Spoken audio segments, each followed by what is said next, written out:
এভাবে যদি আপনি পাট শাকটা ভাজি করেন, খেয়ে সবাই প্রশংসা করবে আর বেশ মজারও হয় খেতে।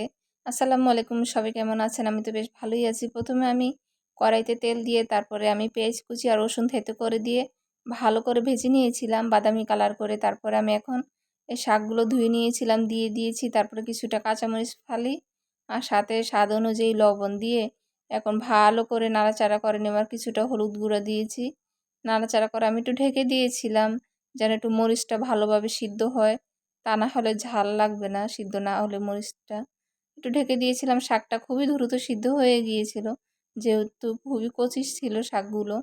তারপর ভালো করে নাড়াচাড়া করে দেওয়ার পরে আমি তারপর আবার ঢাকনাটা উঠিয়ে আবার নাড়াচাড়া করেছিলাম।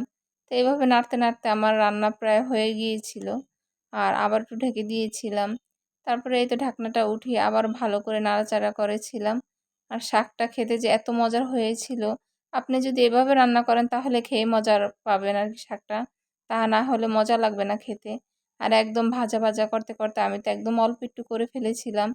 আর এই শাকটা খেতে এত মজার হয় আর আমার কাছে বেশি ভালো লাগে ডাল দিয়ে রান্না করলে। আমি আরেকদিন ডাল দিয়ে রান্না করে খাবো।